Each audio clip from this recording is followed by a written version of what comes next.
Well, we've been talking about the Mining Indaba on Open Exchange. Mining's most influential stakeholders and decision makers gather in Cape Town this week for the 19th Annual Mining Indaba. We cross now to Godfrey Mutizwa for more. Thank you, David. Indeed, we are live in Cape Town at the 19th annual meeting of the Mining Indaba, where some of the CEOs of the biggest companies in the world in terms of mining are gathered. Now, there's a lot of people that are here discussing mining issues, including sustainable development. And if I can just quickly give you some figures, David, I can tell you that there are more than 7,500 professionals who are here, international and influential professionals indeed in the mining sector who are here at this conference from 100 countries. The bulk of them, of course, they are African, 45, and we've got 1,800 companies represented here. Now, as I said in my introductory remarks, one of the issues that's being discussed at this meeting is sustainable development, and I have got with me here Aidan Davy. He is the Deputy President of the International Council on Mining and Metals, and they work with companies to try and improve governance as well as policies that aid communities where they operate. Aidan, thank you for your time. Now, we talk about sustainable development at a very opportune time, particularly within the South African context, given the events that we've seen in the past few months going back into last year. Now, South Africa has gathered a name over the century of a mining country, and yet at the same time we are now seeing issues boiling over in terms of governance, in terms of sustainability, in terms of getting communities involved with the companies where they operate. When you talk to international investors, what are they saying about the situation in South Africa? Godfrey, thank you for this opportunity to be here.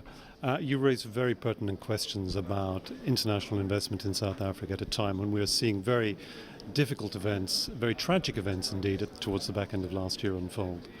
But I think that what needs to happen at this point is that investors need to take a look at the way in which South Africa over many decades has profited socially and economically from the development of its mining sector. There needs to be ongoing dialogue and conversation in South Africa about how they can continue to do so.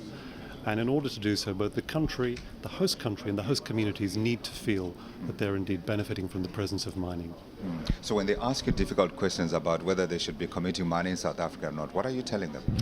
Well, two things. One, we're saying that it would be inappropriate for us as an organisation, the International Council on Mining and Metals based in London, to comment on the tragic events that unfolded here in South Africa last year. However, stepping aside from the specifics of Marikana and the various other events in the wake of Marikana, what we are seeing is that this is a country which has an extraordinary endowment of mineral wealth. This is a country where mining has played a profoundly important role in the social and economic development of the country, and we believe it will continue to do so in future. But in order for it to do so, you need to get to a point of comfort both with government, crucially with government, but also with those host communities, that they can see benefits from mining taking place in their communities. Now, you have 22 members that belong to your organization, and you work with them in terms of formulating policies and following the right kind of practices when you're dealing with communities. Is there a place on earth where it has been successfully managed in such a way that communities are benefiting, the mining companies are benefiting, the government of the day is benefiting? I think there are many good examples that you can point to, but there is also a challenge for all companies, for all governments, and for all communities. And that challenge is that when you look at mining, most of the larger benefits that flow from mining accrue at the national level. So in terms of foreign direct investment, in terms of export earnings, in terms of government revenues, the benefits from mining accrue at that national level.